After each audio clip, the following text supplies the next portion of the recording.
Alléluia. Gloire à l'Éternel, notre Dieu, notre Père. Amen. Amen. Voilà, ça c'est un bel appel. Merci pour ce son de chauffard. Merci Claire. Sois béni. Impressionnant des choix. Amen. Ok. Bienvenue à tous donc à ce séminaire sur les premiers témoins de Yeshua. Ok. Donc nous entamons la première session. On fera 2 ou 3 sessions. Normalement, il est prévu dans le calendrier 2 sessions sur ce séminaire. Ok. Vu que sur toute l'année, nous avons prévu de faire en fait le séminaire.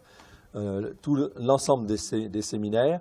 Donc on a été obligé de conciser en fait un peu, mais si besoin est, en fait, on en prendra un peu plus de temps. Il n'y a pas de problème. OK?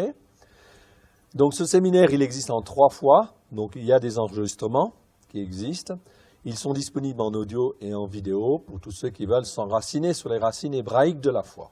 Amen? Bien. Bienvenue également donc à ce premier jour du mois de Nissan. Dans le calendrier, vous le voyez en fait ici, aujourd'hui, nous sommes le 17 mars, mais nous sommes le premier jour du mois de Nissan. D'accord?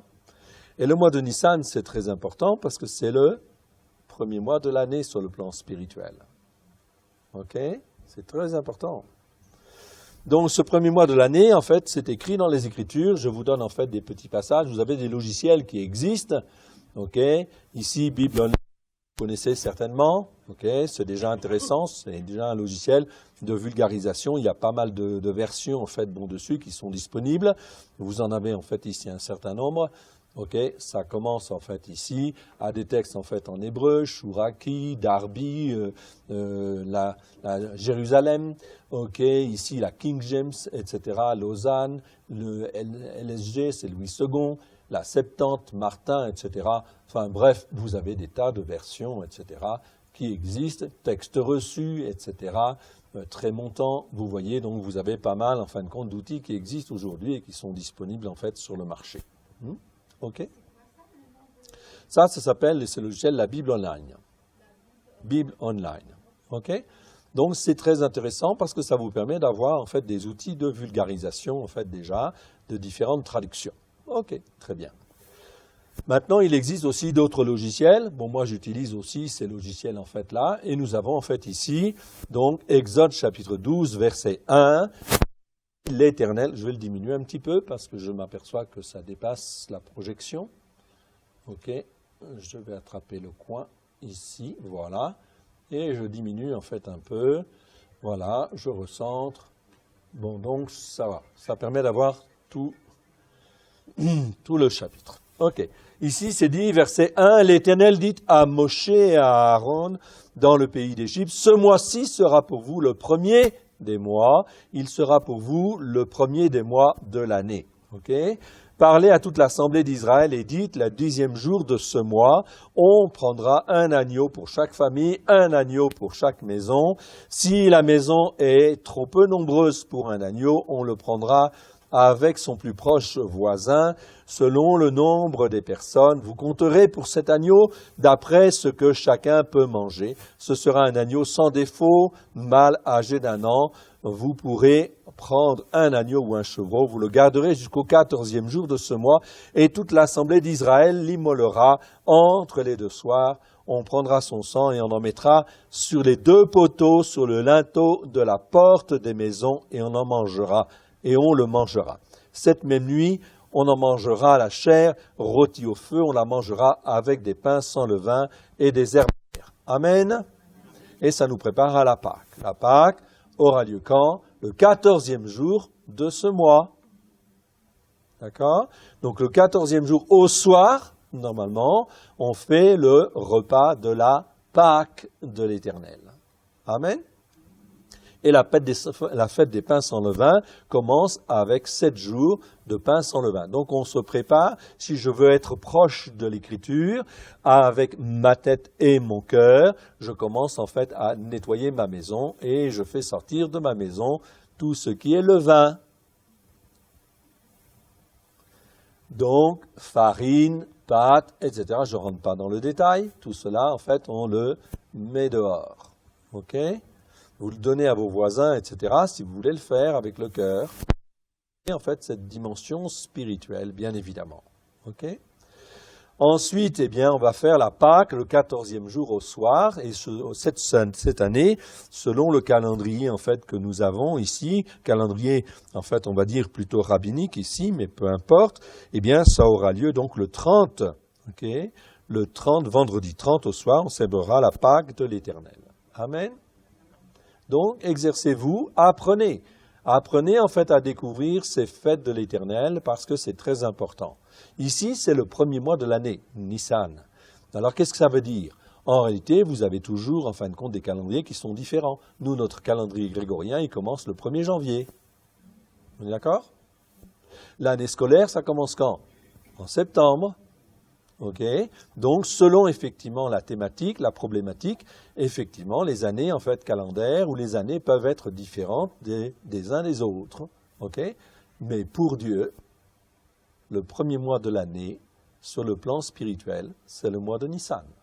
Amen. C'est là que tout commence. Donc, on commence à mettre dehors le levain, qui est le symbole de quoi ? De tout ce qui est méchanceté, malice, nous dit la parole de Dieu.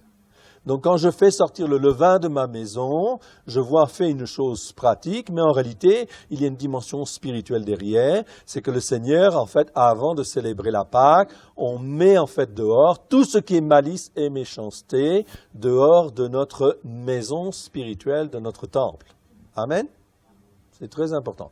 Et on commence à célébrer la Pâque, bien sûr, qui est la délivrance, en fait, en réalité. D'accord ? Fête de la délivrance. Je reviendrai là-dessus, ok, mais c'est simplement déjà pour introduire le premier Nissan et le mois de Nissan comme étant en fait le mois le plus important. Donc des logiciels comme ceci, c'est très bien, ça nous permet de découvrir tout un certain nombre de versions. Donc ici, si je veux voir en fait par exemple, ici, qu'est-ce qui est écrit dans la version en fin de compte NEG, donc Louis II, eh il me suffit de cliquer ici, j'ai la version second NEG. Si je veux en fait ici Chouraki, je prends Chouraki, eh bien j'ai la version en fait de Chouraki sous les yeux. Donc c'est très intéressant aussi quelque part parce que ça me permet en fait sur une tablette ou sur un téléphone portable, ok, relativement bien équipé, eh en ce moment on a pas mal de versions qui sont disponibles. Ok ? Bien. On peut creuser en fait aussi, vous avez même des numéros strong, des choses comme cela. Je ne rentre pas trop dans le détail, mais effectivement, dans certaines versions, comme ici, sur la SLG, Louis II, si je clique droit, je peux demander les numéros strong, et j'ai les numéros strong, en fait, mon derrière, en fait, ici, ce qui est intéressant, parce que ça va me donner, en fait, le mot, en fait, ici, qui se trouve, en fait, derrière. OK ? Donc ici, premier, en fait, ici, c'est le mot Rishon, OK ? Moi, en fait, ici, c'est le mot Chotesh, etc. Et on a des définitions qui sont intéressantes déjà, ok, pour chercher. Ok, c'est très important, en fin de compte, de chercher. Vous avez, en fait, d'autres logiciels plus conséquents, en fait, aussi. Ça, c'est très bien, déjà. Ok, vous avez d'autres logiciels comme ceux-ci, par exemple. Ici, Davar 4, ok, par exemple, où là, c'est déjà, en fait, une autre dimension parce qu'on a des textes, en fait, en hébreu. Là, on a le texte en hébreu. Sur les Bibles online, on n'a pas forcément le texte en fait en hébreu. Mais ici, en fait, on a le texte en fait en hébreu pour ceux qui savent lire, avec toutes sortes de versions, et en fait une version française ici qui est la Louis II. Ok, par exemple, Davar 4, c'est disponible. Ok, c'est gratuit sur Internet. Davar. Ok. Oui, il y a aussi les Strong. Ok. Je vous donne ceci parce que c'est très important. Je diminue un petit peu.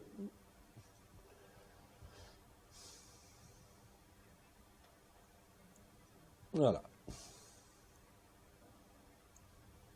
OK. Donc, vous voyez ici, le logiciel s'appelle Davar 4. OK. Donc, ce sont des outils qui sont disponibles. Vous pouvez les télécharger, c'est gratuit. Merci Seigneur. OK. Merci Seigneur. Merci Seigneur. OK? Et je vous donne ça parce que ce sont des outils qui sont très utiles et c'est des outils surtout qui sont très intéressants. Parce que ce qui est le plus intéressant, bien sûr, et vous le savez, c'est la parole de Dieu. Amen.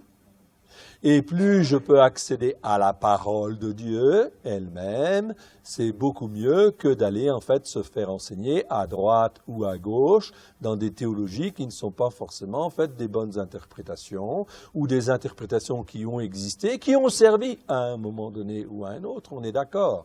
Mais aujourd'hui, on arrive dans un temps où on a besoin d'accéder en fait à une parole de Dieu un petit peu plus intègre en disant « Seigneur, c'est toi qui m'as créé, c'est toi qui m'as mis au monde, ok, pour te servir et merci Seigneur parce que tu nous donnes ta parole et je veux ouvrir les portes de mon cœur afin que ta parole, rien que ta parole, ne pénètre dans mon cœur, puisse y trouver racine et faire la transformation que toi tu veux à la gloire de ton Saint-Nom. » Amen.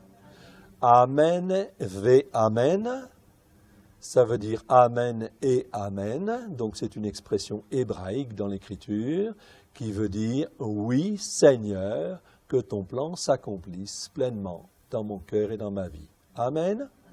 Deux mots suffisent, amen, ve amen. Amen. Gloire à Dieu. Ok.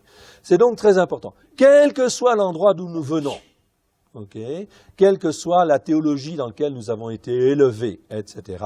Est-ce que cette théologie, elle est conforme en fait à ce que Dieu en fait voulait? La réponse est non, non, non, non, non. Je répète, non, non, non, non. C'est clair? Dieu est Dieu. Dieu est puissant. Dieu veut nous révéler des choses, qu'il n'a pas forcément révélées avant.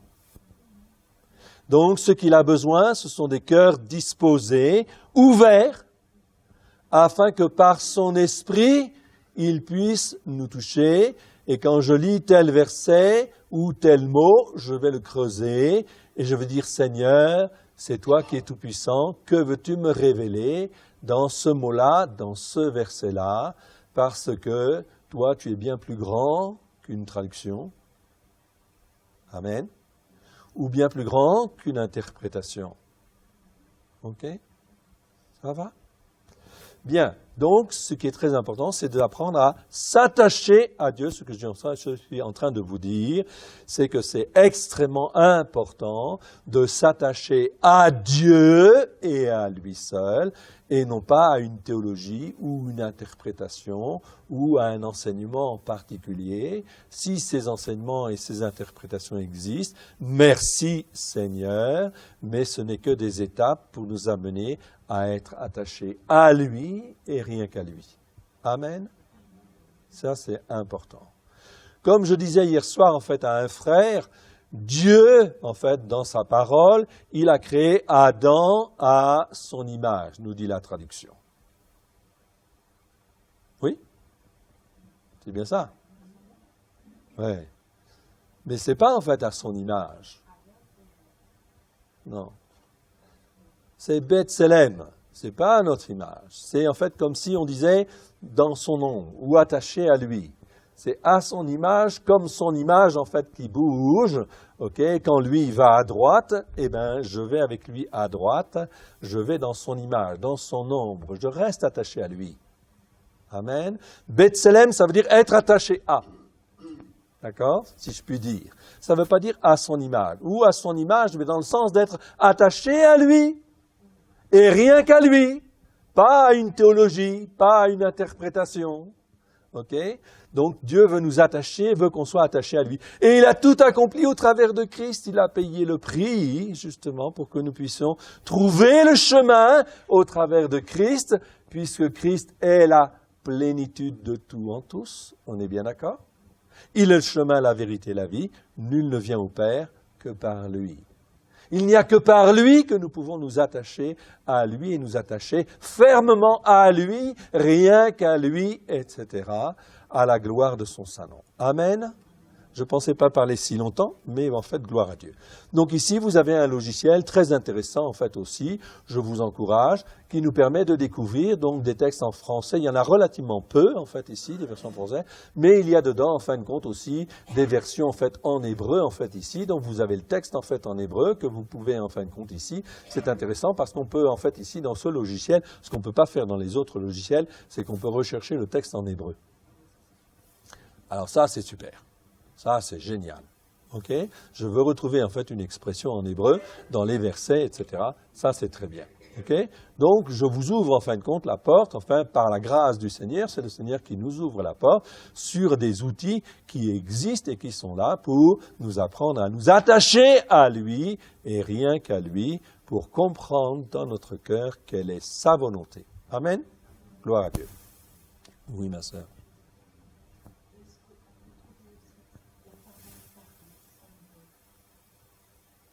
Je pense que ça existe. Oui, il y a des versions. Oui. Il y a des versions. Vous avez en fait aussi ici, par exemple, le Nouveau Testament de Litch. De Litch, c'est une version du Nouveau Testament en hébreu qui est bien supérieure en fait aussi aux versions traductions que nous avons, ok, parce que ce sont des traductions qui sont faites sur le texte reçu des apôtres. Donc c'est même beaucoup plus complet que les traductions en fait même du Nouveau Testament que nous avons. Ok? Bon, mais ça suppose de connaître un petit peu l'hébreu, de découvrir un petit peu l'hébreu. Ok?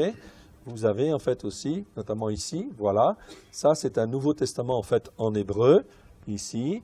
Donc ça c'est fait sur le texte reçu, c'est fait pour les Juifs principalement, c'est disponible pour les nations, mais pour les Juifs c'est gratuit, pour les gens des nations c'est pas gratuit, parce que c'est financé en fait automatiquement par une association en Israël qui en fin de compte fait ceci. Donc ce sont des versions du Nouveau Testament beaucoup plus complètes que les versions que nous avons. Il y a au moins 200 versets, ok, qui sont en fin de compte plus complets, plus intègres, ok, mais en plus ici traduits sur les racines hébraïques de la foi. Amen. Donc ceci, ce sont comme des signes, c'est-à-dire que Dieu est en train de préparer son peuple ancien à recevoir sa parole dans une dimension plus intègre et plus complète que les traductions que les gens des nations ont au jour d'aujourd'hui. Ok? Donc Dieu prépare les choses. Ok? Donc c'est très intéressant.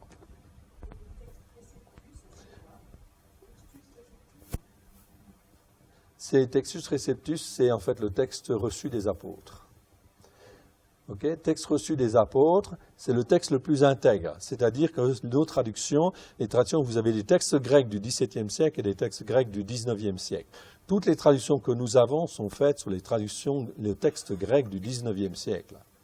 Le texte grec du XVIIe siècle, que l'on appelle texte reçu des apôtres, est un texte plus intègre. Déjà, vous avez 220 versets, en fait, que l'on verra, puisqu'il y a des séminaires qui sont prévus cette année, donc je vous montrerai plus en détail ce qu'il en est. D'accord? Mais ça montre, en fait, que les textes grecs du XVIIe siècle sont plus complets, plus difficiles, en fait, à traduire, mais, en fin de compte, dedans, vous avez au moins 220 versets dans lesquels, en fin de compte, qui sont plus complets que les textes que nous avons. Pourquoi, en fait, cette différence? Tout simplement parce que les traducteurs, les pasteurs ne se sont pas battus pour avoir des textes, en fait, des traductions faites sur le texte des apôtres du XVIIe siècle en France. En Angleterre, oui. Dans les pays anglophones, oui. C'est pour ça que la King James, par exemple, est une Bible traduite à partir du texte reçu des apôtres, donc plus intègre. D'accord? C'est pour ça que la plupart des mouvements dits du réveil sont passés par des pasteurs qui, en fait, ont des Bibles sur, en fait, le texte reçu. Pourquoi? Ils ne sont pas forcément parfaits, mais parce qu'il y a, c'est plus intègre. Ça se rapproche plus, en fait, au premier siècle. Donc, forcément, cette attitude de cœur, elle plaît, en fait, à Dieu, évidemment. C'est pour ça que je vous dis, ce qui est important, c'est de se rapprocher, en fait, compte de Dieu, et de Dieu, en fait, principalement, et de laisser de côté, de plus en plus, les théologies, les enseignements dans lesquels nous avons pu être enseignés. Merci Seigneur, parce qu'il nous a fait passer par cela, il nous a appris des choses, mais il ne faut pas rester là. Il faut avancer pour s'accrocher à Dieu et à Dieu seul. Amen. Très important. Je précise que nous faisons la semaine prochaine, donc samedi et dimanche, un séminaire sur les premiers témoins de Yeshua à Collonges-sous-Salève, donc à côté de Genève. vous pouvez débarquer, il n'y a pas de problème, il y a de la place. Ça sera fait dans un centre d'accueil, un centre adventiste, donc il y a de la place. Ok. Nous n'avons pas choisi ce lieu, c'est Dieu qui a choisi en fait ce lieu. Donc nous avons tout ce qu'il faut pour, en fin de compte, ici, en fait, prévoir un séminaire sur les racines hébraïques de la foi. Et notamment, nous verrons le message de Yeshua tel qu'il était au 1er siècle et comment les gens des nations écoutaient-ils ce message pour le mettre en pratique et comment les Juifs, en fait, écoutaient-ils ce message pour le mettre en pratique. C'est extrêmement important. On revient aux sources. OK? Donc, si vous voulez venir, vous pouvez venir. L'hébergement n'est pas très cher, hein, c'est 26 € je crois, la nuit. OK? Donc, ne vous en privez pas. Vous pouvez venir, etc. Et on va voir, Bible en main, OK, ce qu'était le message de Yeshua au 1er siècle. Et comment les déformations sont venues petit à petit. Okay? Et ça, c'est très important parce que ça nous permet de comprendre et de discerner facilement les esprits religieux, etc., les déformations qui viennent petit à petit pour que les croyants ne reçoivent pas le message, en fait, vraiment plein et entier de Christ Yeshua. Ça va? Donc, vous êtes invités, si vous le voulez, donc le prochain week-end, si vous voulez, donc du côté de Genève. Amen? Gloire à Dieu. Non, ce n'est pas une invitation des adventistes, c'est une invitation, nous avons un groupe messianique qui se trouve à Genève, et en fait ils avaient loué et prévu des salles pour qu'en fait on puisse être hébergé en fin de compte et en fait faire le séminaire à Genève. Mais pour des raisons qui appartiennent en fait à Dieu, eh bien en fin de compte ces salles, les propriétaires de ces salles n'ont pas accepté de maintenir la réservation. C'est pour cela qu'en fait ils ont été obligés, les gens de Genève, qui ont le groupe messianique de Genève, a été obligé de rechercher en fait ailleurs une salle. Et en fin de compte, connaissant une personne, un croyant qui s'intéresse aux racines hébraïques de la foi, mais qui fait partie des adventistes, etc., il a en fait ouvert la possibilité à ce qu'on puisse en fait faire le séminaire dans un centre adventiste. D'accord? Mais ça n'a rien à voir avec en fait l'interprétation adventiste. Ok? Ça marche? C'est leur centre de formation. Tout à fait. Ok? Oui. C'est une ouverture. Moi, je suis d'une famille adventiste. Oui. J'ai mon frère qui habite pas loin. Je vais Gloire à Dieu. dire, ouais. Voilà. OK? Et viens sonner du chauffard. Il n'y a pas de souci. OK? Gloire à Dieu. Donc, vous êtes invités.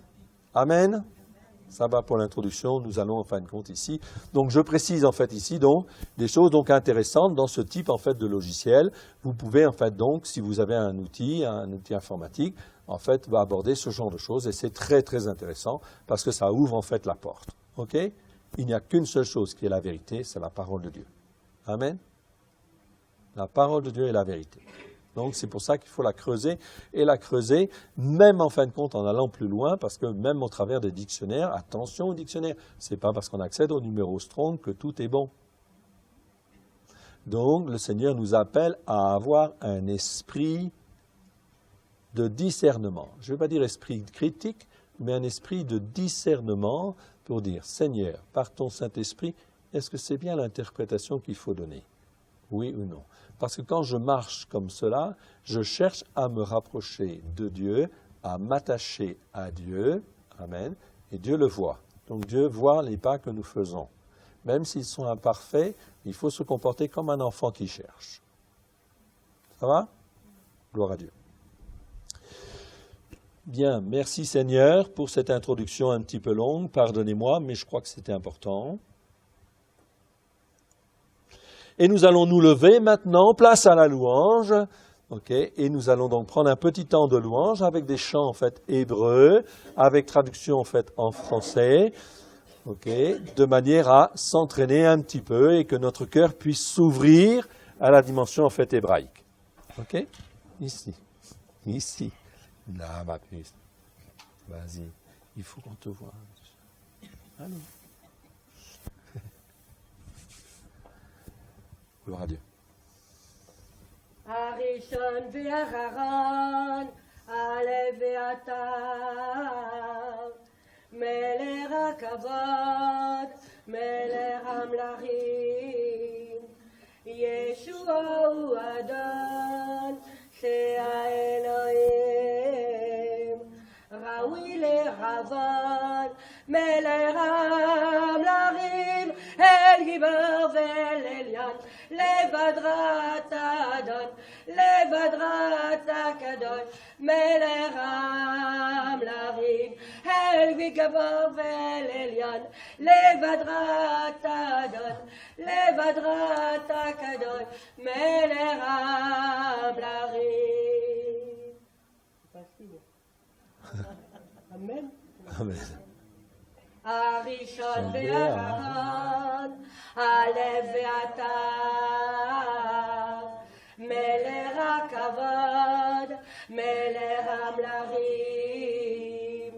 ישוע הוא אדון, שהאלוהים, ראוי לכבוד, מלך המלכים, אל גיבור ואל עליון, לבדרת אדון, לבדרת הקדוש, מלך המלכים, אל גיבור ואל עליון, לבדרת אדון, לבדרת הקדוש, מלך המלכים. הראשון והאחרון, הלב ואתה, מלך הכבוד, מלך המלכים, ישוע הוא אדון, שהאלוהים, ראוי לכבוד, מלך המלכים, אל גיבור ואל עליון, לבדרת אדון, לבדרת הקדוש, מלך המלכים, אל גיבור ואל עליון, לבדרת אדון, לבדרת הקדוש, מלך המלכים, אל גיבור ואל עליון, לבדרת אדון, לבדרת הקדוש, מלך המלכים, מלך המלכים. Alléluia. C'est notre Dieu.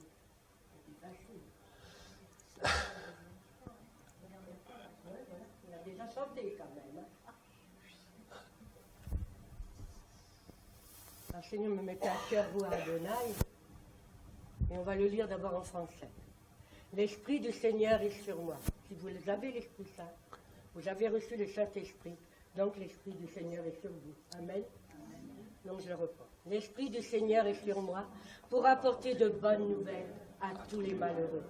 L'Éternel m'a oint, il m'a envoyé pour guérir les cœurs brisés et pour délivrer ceux qui sont captifs et prisonniers, pour consoler tous les affligés et publier une année de grâce.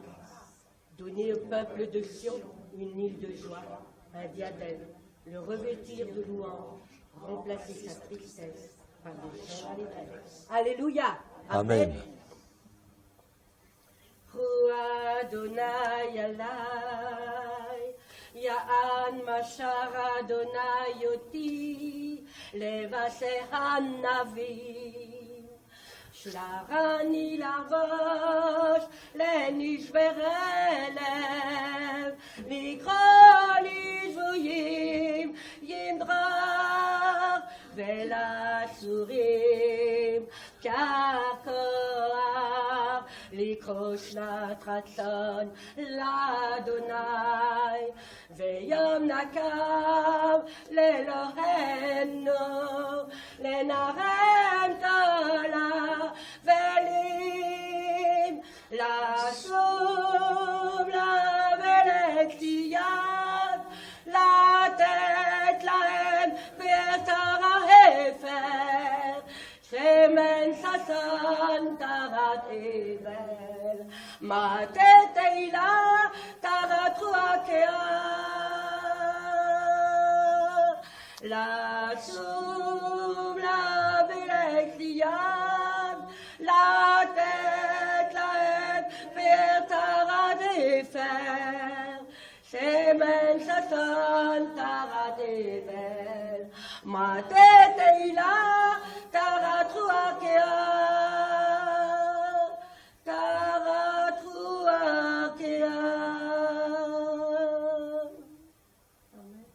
Amen.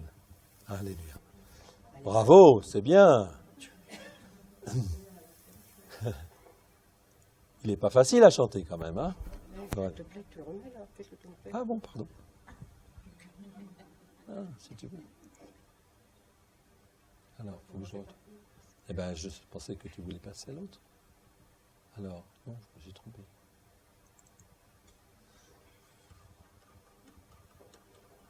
Il y en a à prendre, hein? Ou Adonai. Ok, voilà.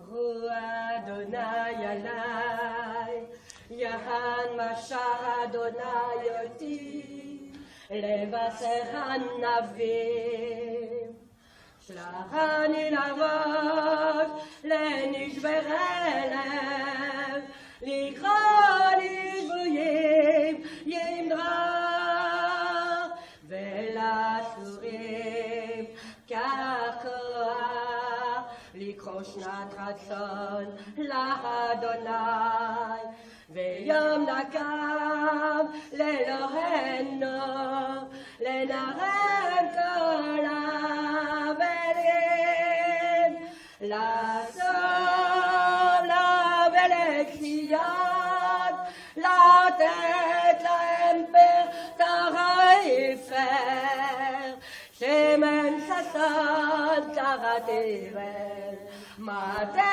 תהילה תחת חוקיה לצום לאבלי ציון לתת להם פטר עפר שמן ששון תחת עיוור מטה תהילה תחת חוקיה תחת חוקיה רוע אדוני עלי רוע אדוני עלי Alléluia Seigneur, je te rends grâce Seigneur. Amen. Béni sois-tu. Alléluia. Alléluia. Il est important ce chant pour notre identité en tant qu'enfant de Dieu. Amen. Amen. Celui-là aussi, vous le connaissez. C'est à Elohim, annoncer ratata olam, ravena alenu, adon vegoel, ben Elohim ranenu. C'est à Elohim, annoncer ratata olam, ravena alenu, adon vegoel, ben Elohim ranenu, Yeshua, Yeshua, anu mishtaravim lefanecha, Yeshua, Yeshua, anu mishtaravim lefanecha.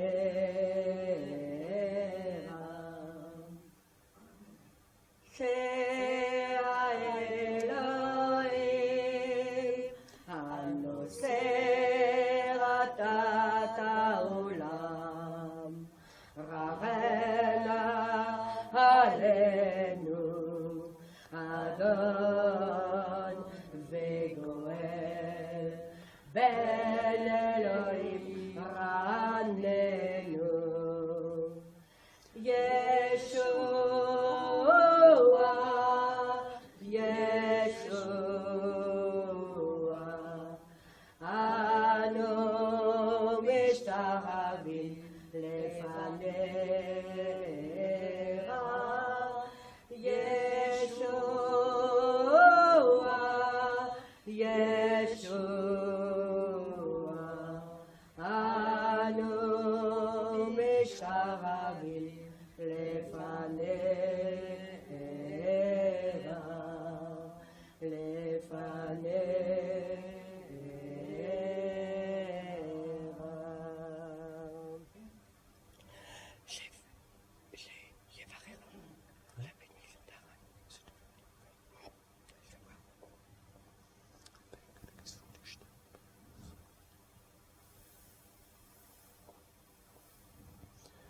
Je ne sais pas si vous connaissez la bénédiction d'Aaron. Je vais la chanter en hébreu. Yves, si tu veux la dire en français. Donc cette bénédiction nous dit en fait donc ceci, en français. Donc je vous donne en fait le texte en fait en hébreu déjà. Yevarera Adonai v'yishmerera. Que l'Éternel te bénisse et qu'il te garde. Ya'er Adonai panav elecha virunera. Que l'Éternel fasse luire sa face sur toi et qu'il t'accorde sa grâce. Yisa Adonai panav elecha veyasem lera shalom. Que l'Éternel tourne sa face vers toi et qu'il t'accorde sa paix. Amen. Son shalom. Alors, ce que vous allez faire, vous allez tendre les mains, ouvrir en fait vos mains si vous le voulez, comme si en fait vous ouvriez largement votre cœur, afin que Dieu puisse par son esprit vous bénir les uns et les autres, chacun, pour chacune de vos vies, à la gloire de l'Éternel, ainsi que Dieu l'a dit dans Nombre, chapitre 6, versets 24 à 27. Et c'est mon épouse qui va dire cette même bénédiction, mais en la chantant. Donc, ouvrez bien vos cœurs, les yeux et les oreilles de vos cœurs, et ouvrez largement les portes de vos cœurs, afin que Dieu puisse vous toucher. Amen.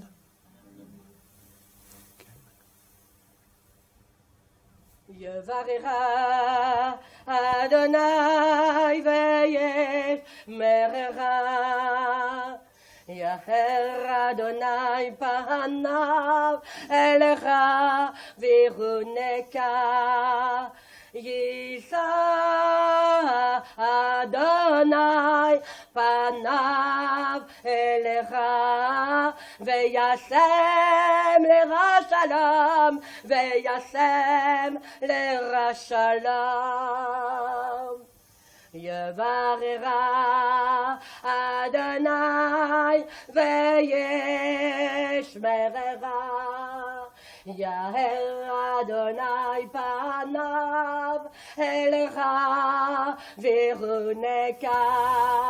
Yisa Adonai panav elecha veyasem lera shalom veyasem lera shalom veyasem lera shalom veyasem lera shalom.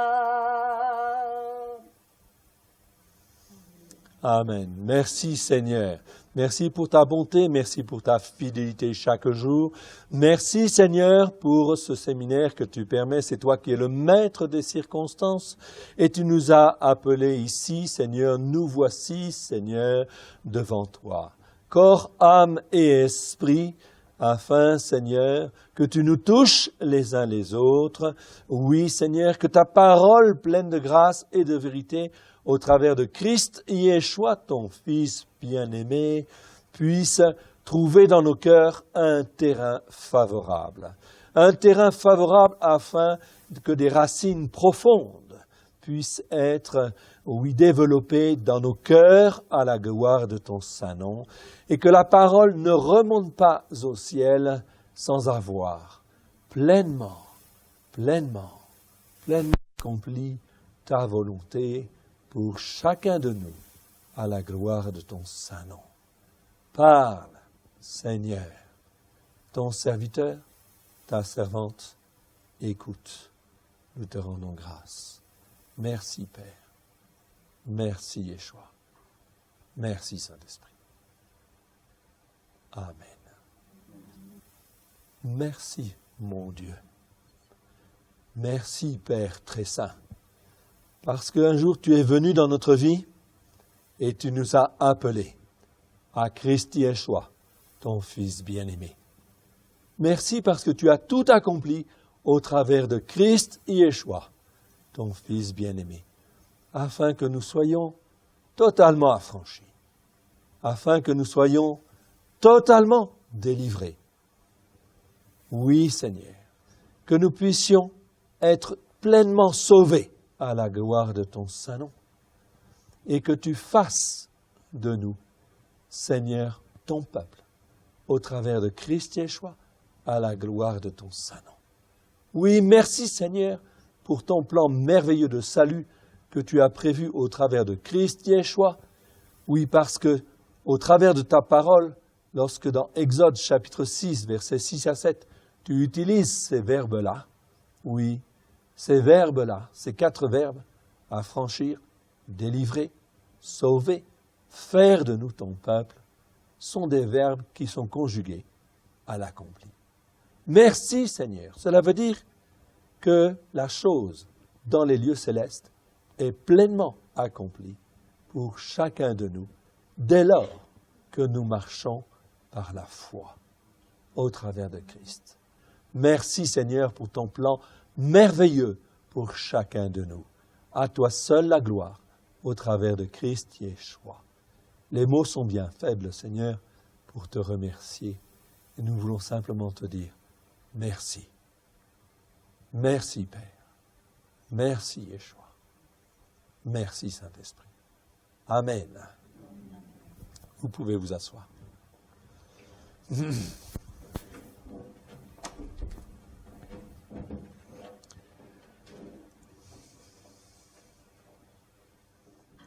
Gloire à l'Éternel, notre Dieu, notre Père. Amen. Donc je repasse ce diapo parce que j'aime bien, en fin de compte, quand les lettres descendent comme ça, je trouve ça fait vraiment beau. Hein? Non? Vous ne trouvez pas? C'est pas beau ça? Hein? Waouh! Ok? Et ça continue d'une autre manière ici. Voilà. Ok? C'est sympa, hein? Ok? C'est un petit peu long, mais c'est très beau. Mais c'est extrêmement important. Je vous rappelle que lorsque Yeshua, dans Luc 24, Yeshua, il est mort et il est ressuscité. Ok? Et là, il va rencontrer ses disciples. Les disciples, ce sont des Juifs. Donc, ils connaissent déjà, normalement, assez bien les Écritures, on peut dire. Hein? Depuis leur enfance, ils sont élevés là-dedans. Okay? Ils ont vécu 3 ans et demi avec le Maître. D'accord? Il est mort et il est ressuscité. Okay? Et Yeshua juge-t-il de leur ouvrir les yeux sur tout ce qui le concernait dans la Torah, les prophètes et les psaumes. C'est vrai ou c'est pas vrai?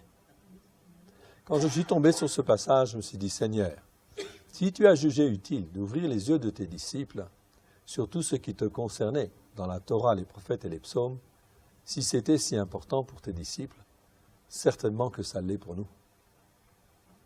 Pour moi qui ai des racines juives, oui, mais aussi pour les gens des nations. Ok? Et c'est extrêmement, extrêmement important. Parce que lorsque j'ai les yeux ouverts sur tout ce qui se passe, en fait, justement, dans la première alliance, la Torah, les prophètes et les psaumes, au travers de Yeshua, cela veut dire, quand je comprends bien ces dimensions-là, c'est impossible de se laisser entraîner par des fausses doctrines. Ok? C'est impossible. Donc voilà pourquoi c'est extrêmement important et que Yeshua jugea utile d'ouvrir en fait les yeux donc des disciples d'Emmaüs d'abord et en fait au verset 44 de ses disciples en fait lui-même, on va voir le verset tout à l'heure, ok, de manière à ce qu'ils puissent en fait bien être enseignés sur les bonnes bases. Ok? Et ici en fait nous avons un texte en hébreu, donc tout le monde ne sait pas encore lire en fait l'hébreu. Mais c'est en fait le texte hébreu en fait qui se trouve notamment dans les versions que je vous ai données en fait là, que je vous ai indiquées ici, comme étant plus complètes et faites sur les racines hébraïques de la foi. Ce texte en fait ici en hébreu, en fait ici, le voici en fait en phonétique, et vous allez le répéter après moi, c'est facile en fait l'hébreu, regardez surtout quand on l'a sous les yeux. Bereshit, Bereshit, répétez avec moi, Bereshit, Aya, Adavar, Ve Adavar, Aya et Elohim, ve'adavar aya Elohim. C'est facile. Vous connaissez tous l'hébreu, mais vous connaissez la traduction. Au commencement était la parole, et la parole était auprès de Dieu. Et la parole était Dieu. C'est Jean chapitre 1, verset 1. Vous connaissez.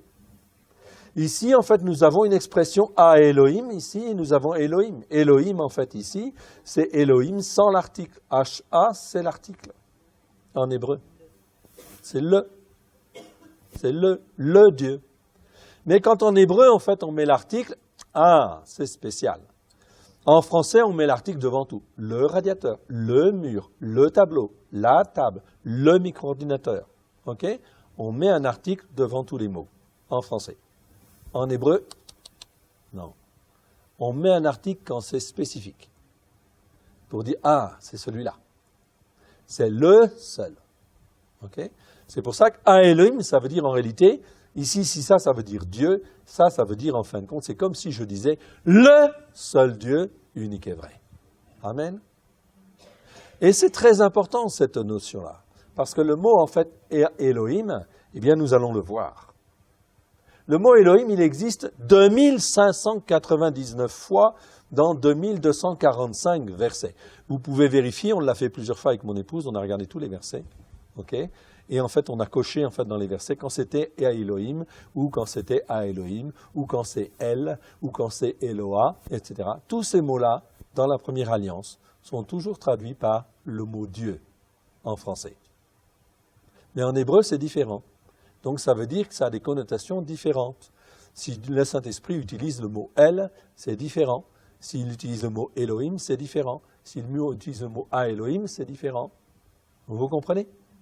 Donc ici, en hébreu, j'ai donc en fait ici, d'où l'intérêt de creuser les racines hébraïques de la foi, évidemment, et d'être enseigné sur les bonnes choses et pas se contenter simplement d'une traduction qui, en fait, ne nous donne pas toute la largeur, la longueur, la hauteur et la profondeur des Écritures.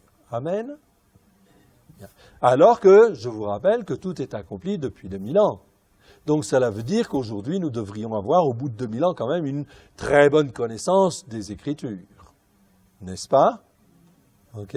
Ce n'est pas tout forcément le cas. OK? Donc, on nous a servi, en fait, certaines choses, certains enseignements, ou certaines traductions, qui ne nous ont pas dit toute la vérité. Oui, bien sûr. Merci, Seigneur, pour les traductions que nous avons, parce qu'elles nous permettent d'avancer. OK? Mais la traduction, ce n'est pas une finalité. La vraie parole, c'est en hébreu et en grec, pour le moment. OK? Elohim existe 2599 fois. Mais le mot à Elohim, avec un article devant le Saint-Esprit, il met un article devant Elohim. Ce mot-là existe 374 fois dans 374 versets, très précisément. OK, vous pouvez vérifier. Il n'y a pas de souci. Nous les avons vérifiés. Un exemple, la première fois où ce mot apparaît, c'est dans Bereshit. Bereshit, c'est Genèse. Genèse chapitre 5, versets 21 à 24. Donc je précise que je vais parler en fait à peu près 1 heure. Ça vous va? Comme ça, en fait, on fait une pause, on s'arrête pour 12h15, on peut aller manger. OK? Et on reprendra à 14h. Ça vous va? OK? On reprendra à 14h et je ferai des sessions de 1 heure, 1 heure et quart. Ça vous va? Avec petite pause entre deux pour digérer. OK? Et puis pour que la parole de Dieu, elle rentre dans nos cœurs et dans nos vies. Amen. Et s'il y a des questions, il n'y a pas de problème. OK? Le repas ce soir est à 18h30, je crois. OK? Et après, en fait, le repas, pour ceux qui le veulent, nous ferons en fait une petite clôture en fait, du Shabbat. Donc j'expliquerai sur le plan messianique comment on fait. D'accord? Et en fait, vous aurez une petite initiation en fait aussi à des chants hébreux, voire en fait quelques danses, avec en fait animées par Lydie. OK? Pour ceux qui le veulent. Je dis bien pour ceux qui le veulent, il n'y a pas d'obligation. OK? Donc vous découvrirez en fait un petit peu. OK? Le but en fait de ce séminaire, je le précise bien, c'est bien en fin de compte de s'ancrer sur les racines hébraïques de la foi. Amen. Et en fin de compte, de laisser de côté un peu tout ce que nous avons pu apprendre et qui n'est pas forcément cachère, c'est qui n'est pas forcément bon, devant Dieu. Il y a des bonnes choses dedans, mais il y a aussi des choses qui ne sont pas bonnes. Ici, quand on franchit la porte, ici, on s'intéresse à la parole de Dieu, à l'hébreu, etc. Et en fin de compte, aux racines hébraïques de la foi, afin de grandir encore plus dans la parole de notre Dieu. Amen. Afin de s'attacher encore plus à lui et apprendre à ne dépendre que de lui, si possible, etc. Amen. Ça ne se fait pas en quelques heures, ça se fait en fait tout un cursus. C'est pour ça que nous avons la grâce ici de faire toute l'année en fait des séminaires, pendant tous les mois ou les mois et demi en fait à peu près, ou 2 mois. Nous essaierons de faire un séminaire donc de manière à pouvoir entretenir la foi et que, en fin de compte, la parole de Dieu puisse dans les cœurs vraiment bien s'enraciner, comme lui le veut. Amen. Donc ici, la première fois où le mot « à Elohim » apparaît, vous pouvez malheureusement pas le vérifier dans vos Bibles parce que ici, le mot « à Elohim » est traduit par Dieu, comme vous pouvez le vérifier bien sûr. Genèse chapitre 5, versets 21 à 24, nous dit ceci, Ranor, Ranor c'est Enoch, ça a été traduit par Enoch. Donc tous les mots en fait ont été modifiés. Pourquoi? Depuis le IVe siècle, par l'évêque de Rome et l'empereur romain Constantin, je précise bien, parce qu'il a été dit en fait officiellement qu'à partir de maintenant, le message de Yeshua et de la parole de Dieu serait traduit en termes grecs pour des Grecs et conforme à l'Empire romain de Constantin. Donc, tous les noms, pratiquement, ont été changés. Donc, on n'a plus, en fait, la signification des noms, en hébreu, qui ont toujours de l'importance. Et donc, en fait, on fait, ici des traductions qui, en fait, ont perdu les racines hébraïques de la foi. On a supprimé toutes les fêtes de l'Éternel avec Constantin pour, en fait, mettre d'autres fêtes de manière à ce que les croyants ne puissent plus, en fait, accéder aux racines hébraïques de la foi. Depuis le IVe siècle. Depuis le IVe siècle, je le dis clairement et nettement, on nous a menti. Amen. On ne nous a pas dit toute la vérité. Et quelque part, il y a une intention derrière de ne pas nous donner toute la vérité, parce que ce que Dieu veut faire, ce sont des hommes et des femmes libres devant lui. Des hommes et des femmes qui sont pris, en fin de compte, là où ils sont, peu importe leur niveau, culturel, intellectuel ou autre, Dieu rachète au travers de Christ, comme je l'ai dit tout à l'heure, il affranchit, 4 mots très importants, Exode chapitre 6, versets 6 et 7, il affranchit, c'est la coupe d'affranchissement que l'on boit au repas de la Pâque, il y a 4 coupes. Donc, c'est la coupe d'affranchissement. La deuxième, c'est la coupe de la délivrance. La troisième, c'est la coupe du salut qui va servir à la Sainte Seine. Et enfin, la coupe, en fin de compte, qui permet de faire, la coupe de louange, qui permet, en fin de compte, de remercier Dieu parce qu'il a fait de nous son peuple. Amen. Ces verbes-là sont à l'accompli. Cela veut dire qu'au travers de Christ, tout est accompli pour que cela se réalise dans ma tête, dans mon cœur et dans ma vie. Amen. C'est très important. Pour quiconque croit. Amen. C'est très important. Tout est accompli. Et rien que dans le mot Christ, en fait, aussi, on a seulement celui qui a fait l'expiation, mais celui qui prend, en fin de compte, par la main les personnes pour les amener à la stature parfaite, que Dieu a prévue, en fin de compte, pour lui. Amen. C'est très important. On verra tout ça. Ici, en fait, Enoch, c'est Ranor, en fait. En hébreu, marcha 300 ans avec Elohim. C'est comme si on te disait ici, il marcha 3 ans avec le seul Dieu unique et vrai. Cela veut dire quoi? Très clairement, rien que déjà dans ce verset, je vois un homme qui est attaché à Dieu, uniquement à Dieu et pas à autre chose. Tout le reste, il a laissé tomber. Il vit en fin de compte dans une société qui est en train de se corrompre et de se corrompre en fait beaucoup, largement. Mais il est attaché à Elohim. Quand on est attaché à Elohim, au seul Dieu unique et vrai, le reste n'a pas d'importance. Amen. Donc c'est une question de foi et de démarche. Ici, Ranor marcha 300 ans avec Elohim. Ranor, âgé de 65 ans, engendra Methushélah. Dans certaines traductions, Mathusalem. Ranor, après la naissance de Methushélah, marcha avec à Elohim 300 ans. Ok, toujours en fait à Elohim, en fait ici, bien évidemment. Ok, et il engendra des fils et des filles. Tous les jours de Ranor furent de 365 ans. Donc je disais tout à l'heure, les noms, ils ont de l'importance. Qu'est-ce que ça veut dire en fait Ranor en hébreu? Ranor en hébreu, ça veut dire celui qui est initié. Qui est initié. Qui sait? Qui est formé. Ok? Ça nous parle. Je suis formé, je connais les choses, etc. Parce que je m'attache à Dieu. Je suis initié. Ranor, ça veut dire celui qui est initié. Non. Ben oui. C'est ça qu'en fait on nous dit, au travers des commentaires, etc., on est en train en fait de nous donner un certain nombre de commentaires qui, en fin de compte, vont nous donner une explication, et je suis content parce que j'ai une explication. Mais est-ce que cette explication, elle est juste ou elle est bonne? Elle est bonne ou elle n'est pas bonne? Il faut se poser des questions. D'accord? Parce que le but, c'est d'être attaché à Dieu, à lui seul, et pas à une théologie, etc. Donc attention, faites aux traductions. Ranor marcha avec à Elohim, puis il ne fut plus parce que Dieu le prit. Ici, toujours, en fait, dans le texte hébreu nous dit à Elohim. En fait, il marcha avec à Elohim, puis il ne fut plus parce que Dieu le prit. Ok. Et je m'aperçois que ce mot-là, alors ici, c'est très important, je termine avec ce passage. Donc, Ranor, en fait, ici, ça veut dire initié.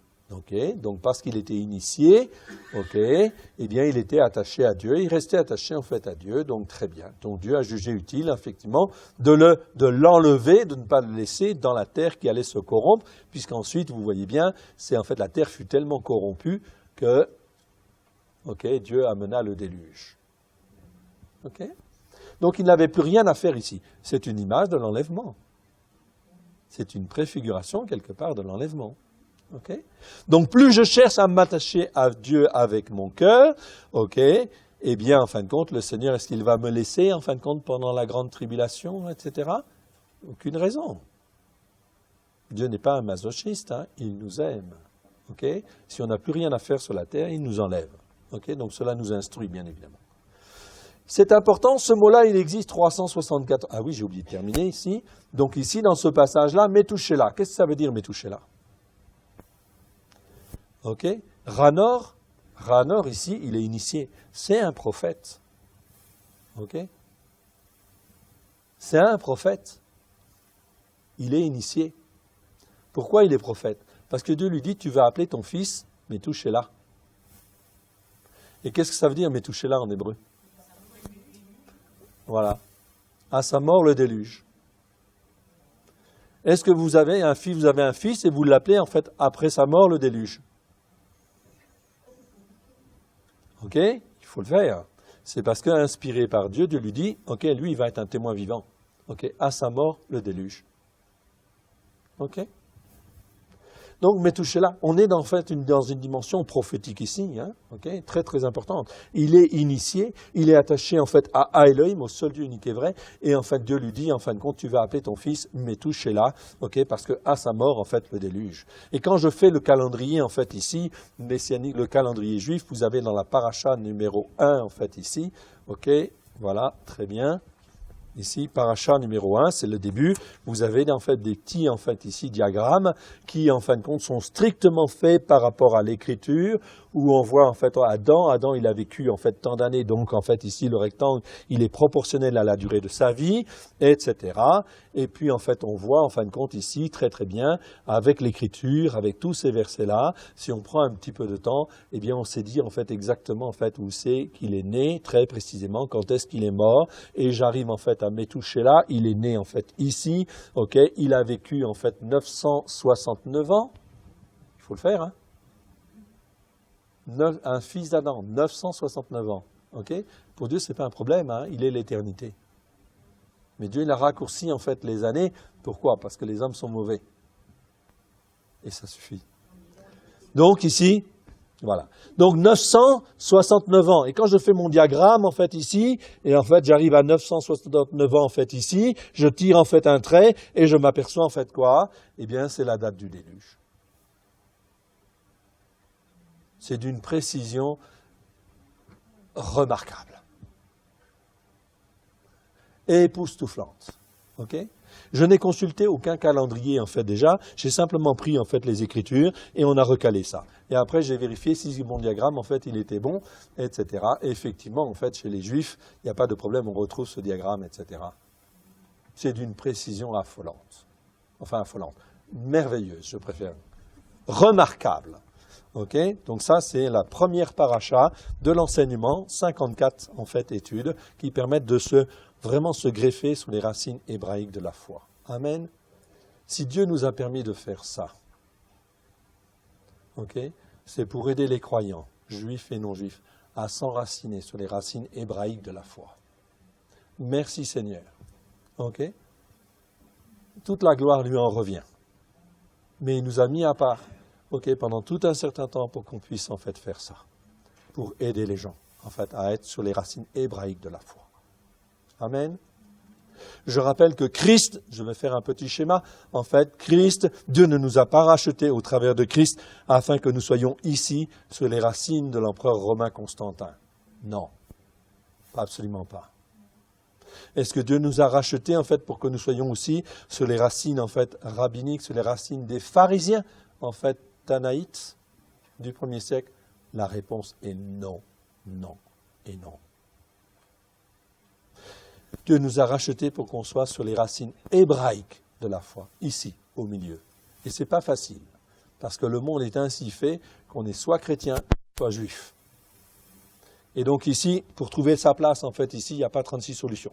Il faut creuser dans les Écritures, et en fait retrouver, en fin de compte, dans le fond des Écritures, etc., dans la profondeur des Écritures, ce qui nous convient et ce qui correspond à nos racines. Autrement dit, mon père dans la foi, ou mes pères dans la foi, ce n'est pas Tertullien, ce n'est pas Origène, ce n'est pas l'empereur romain Constantin, etc. Tous ces hommes ou pères de l'Église, qu'on appelle pères de l'Église, la réponse est non, non, non, non, non. Ça va? Ok? Si je fais Noël, eh bien ça veut dire que j'ai mes racines encore là.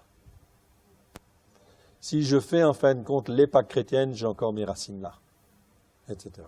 Ok? Il faut couper. On prend un ciseau, ou on prend un sécateur, ou une hache s'il faut, mais il faut couper. Mes pères, en fait, dans la foi, est-ce que c'est rabbin qui va, rabbin ceci, rabbin cela? Non. Non, non, non, non. Non, non, non, non, non. Ça va? Okay. Les pères dans la foi que Dieu lui-même m'a donnés.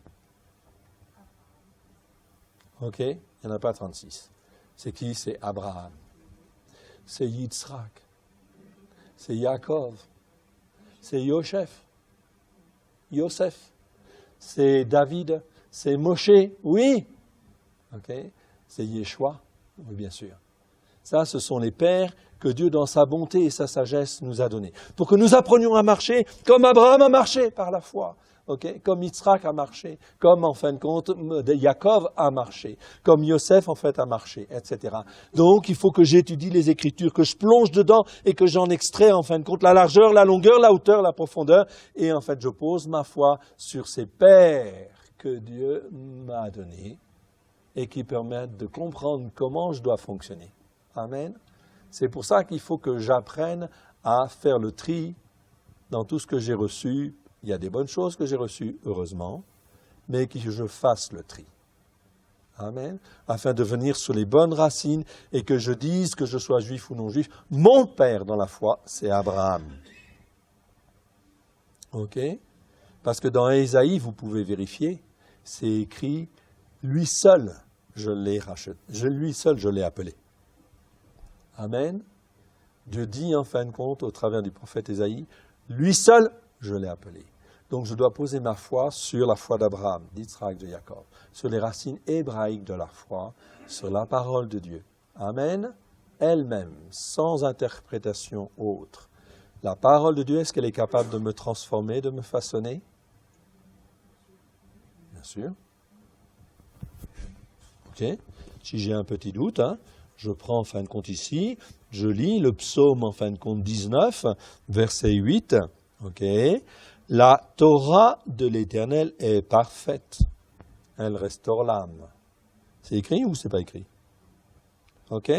Elle restaure l'âme. Le témoignage de l'Éternel est véritable, il rend sage l'ignorant. Si la Torah de l'Éternel, elle est parfaite, de quoi j'ai besoin d'autre? Ok? De Yeshua, du sacrifice de Yeshua, qui va m'expliquer toute la grâce et la vérité. Oui, il est venu pour m'expliquer la grâce et la vérité et la puissance du Saint-Esprit. Amen. Nous avons donc le Père, nous avons donc ici le Fils, la parole de Dieu, okay, et nous avons le Saint-Esprit. Amen. Ils sont un. Ok? Donc ici, je reviens en fait à Elohim, en fait ici. À Elohim, ça veut dire le seul Dieu unique et vrai. Eh bien, je m'aperçois que cette expression, on va la retrouver très précisément, on la voit dans Hanor. Noé, en fin de compte aussi, bien sûr, il connaissait en fait à Elohim. Je retrouve cette expression avec Avraham ou Abraham, vous pouvez dire l'un ou l'autre, comme vous le voulez. Ok, le texte, en fin de compte, c'est un bet, en fait, ici, mais que l'on prononce, qui est souvent adouci. C'est pour ça que ça devient un vet, en fait, dans la plupart des mots. Donc, vous pouvez prononcer Avraham ou Abraham, comme vous le voulez, comme vous le sentez. L'essentiel, c'est d'être, en fin de compte, de poser sa foi sur, en fait, cet homme que Dieu, en fait, a appelé, en fait, ici, comme étant, en fait, le témoin vivant, en fait, sur la terre, de toutes les promesses, en fin de compte, qui s'accomplissent au travers de Christ Yeshua. Abraham parlait avec Elohim. Genèse chapitre 17, verset 18. Donc ici, il parlait avec Dieu dans nos traductions, mais ici, le texte hébreu nous dit, non pas Elohim tout court, mais dit Elohim. Cela veut dire qu'il parlait avec le seul Dieu unique et vrai. Amen. Et quand je parle avec le seul Dieu unique et vrai, je m'attache à ce qu'il dit, ce qu'il fait, à ce qu'il me fait comprendre, et tout le reste n'a pas d'importance, ou peu d'importance. On continue. Abraham priait à Elohim. Genèse chapitre 20, verset 17 en fait aussi, attaché à Elohim tout court. Au commencement était la parole, et la parole était auprès du seul Dieu unique et vrai. Oui, bien sûr. Ok? Qui est-ce qui s'appelait la parole? Yeshua. Et en réalité, on va s'apercevoir en creusant dans les Écritures qu'il s'appelait la parole de Dieu ou la parole de l'Éternel, d'une manière très très précise, très concrète. Donc quand je dis la parole de l'Éternel fut adressée à Abraham, le texte hébreu ne dit pas ça. Le texte hébreu dit la parole de Dieu était avec Abraham. Subtil, mais très intéressant. Depuis Genèse 14, où Dieu, en fait, envoie Malki-Tsedek à Abraham pour faire alliance avec lui. Ok, Malki-Tsedek en hébreu, c'est pas Melki-Tsedek, c'est Malki-Tsedek, ça veut dire mon roi de justice. Donc Dieu, à Elohim, envoie à Abraham Malki-Tsedek, son roi de justice, pour faire alliance avec lui, avec le pain et le vin. Le pain symbolise là la parole de Dieu. Et le vin symbolise, non, pas le sang ici. Le Saint-Esprit, la révélation du Saint-Esprit. Le sang, c'est plus tard. D'accord? Donc c'est l'image, en fin de compte, de la révélation du Saint-Esprit, en fait, ici. Parce que la parole de Dieu sans la révélation du Saint-Esprit, ça va poser, en fait, un problème quand même. Il nous manque quelque chose. Ok? Donc ici, il était la parole de Dieu, et la parole de Dieu était auprès de lui. Okay? Luc, chapitre 24, versets 19 à 20. Le lendemain de la résurrection, sur le chemin d'Emmaüs, Yeshua rejoint 2 de ses disciples qui, dans un premier temps, ne le reconnaissent pas. Vous voyez bien ce verset-là, ce passage. Et ils lui dirent ce qui est arrivé au sujet de Yeshua de Nazareth. Non, ce n'est pas de Nazareth ici. Hein? Eh oui, il faut corriger ça. Hein? Donc ici, Nazoréen, en fait ici, qui était un prophète puissant en œuvre et en parole, devant qui? Dieu. Mais quel Dieu? Le seul Dieu unique et vrai. Donc ici, dans les textes, en fait ici, on devrait en fait mettre à Elohim. Nous, dans nos textes, traductions, etc., ce n'est pas mis. Mais ici, dans en fait les traductions que nous faisons pour nos frères en fait juifs, sur la pensée hébraïque, vous pouvez vérifier, on ne dit pas Dieu, on dit devant à Elohim. le seul Dieu unique et vrai. Amen. Très important. Donc ici, devant A Elohim. Donc Dieu, ça peut être Elohim ou A Elohim. On peut se poser la question à chaque fois. C'est pas très grave, mais en fin de compte, c'est aussi très important de bien comprendre que le mot Dieu, aujourd'hui, dans nos cultures, eh bien, il est utilisé à toutes les sauces. Qui est-ce que je mets derrière le mot Dieu? Est-ce que je mets en fait le Dieu d'Abraham, d'Isaac et de Jacob? Ça, c'est très bien. Ça permet déjà une très bonne identification du Dieu que je mets en fait derrière, ce que je mets derrière le mot Dieu. Si dans ma tête c'est le Dieu des chrétiens, etc., d'une manière générale, qui m'a été enseigné en fin de compte, tel que moi-même j'ai été enseigné en fait au départ, eh bien je ne comprends pas la dimension hébraïque. J'ai un problème. Si on m'avait dit dans mon jeune temps que mon Dieu c'était en fait le Dieu d'Abraham, d'Isaac, de Jacob, j'aurais certainement dit non. C'est le Dieu de Rome, c'est le Dieu des catholiques, etc. Ok? Parce que je n'avais appris que ça. Dieu, dans sa bonté, en fin de compte, m'a fait faire tout un chemin, etc., pour m'apprendre les racines hébraïques. À 38 ans, ok? À 38 ans, je ne savais pas la différence entre un catholique et un protestant. Ma culture spirituelle, c'est 0, 0, 0. Ok? Oui. Oui.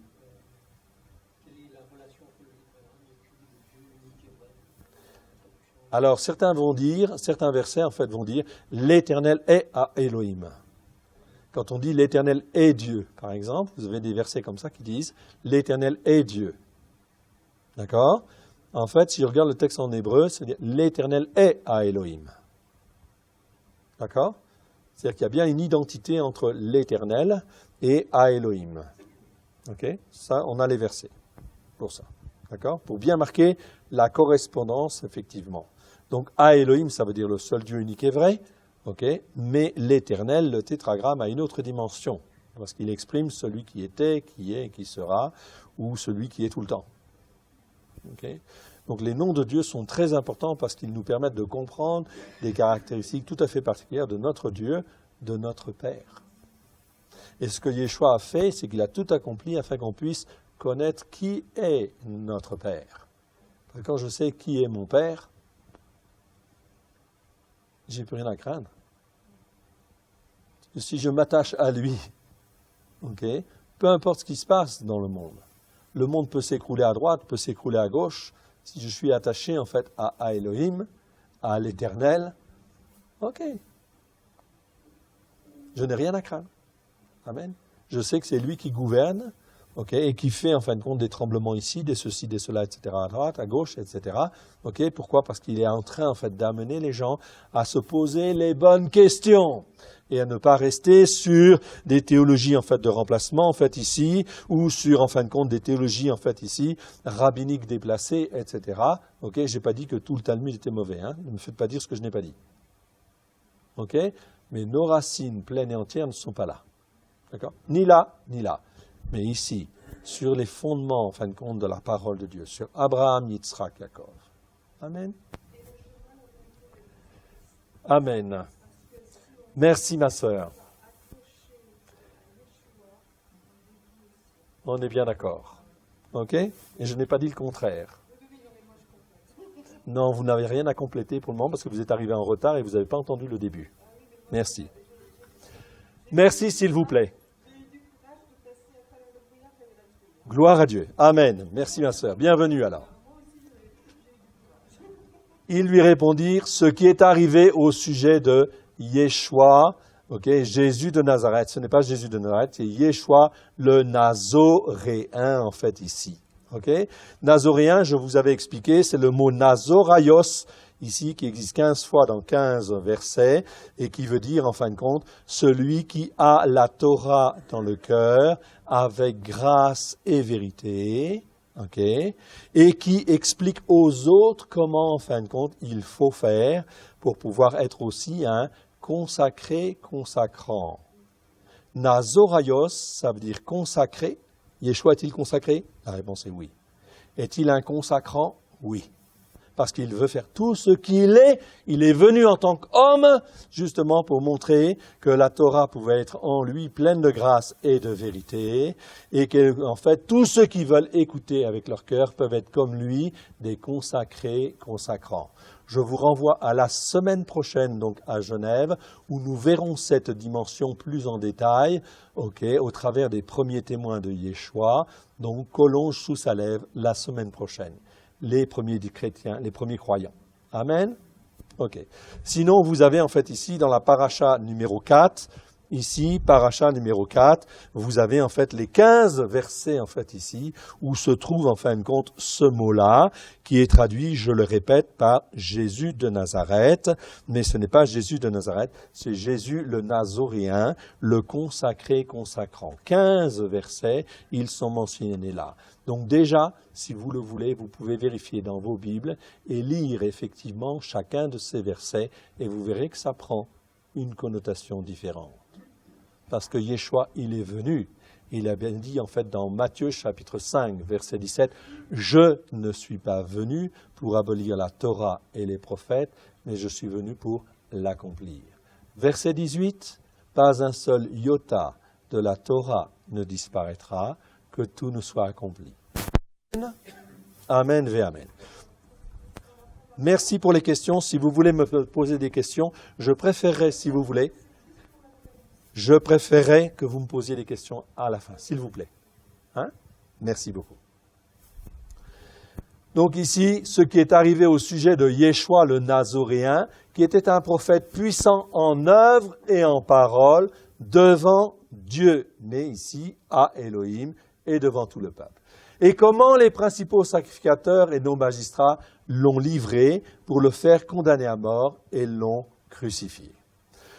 Luc, ensuite, dans le verset 27, nous dit en fait ici, donc 24-27, « Et commençant par Moshe et par tous les prophètes, il leur expliqua dans les Écritures ce qui le concernait. » Donc on voit que Yeshua, après sa mort et sa résurrection, il prend en fin de compte le temps, en fait, aux disciples d'Emmaüs de les prendre à part et de leur expliquer tout ce qui le concerne.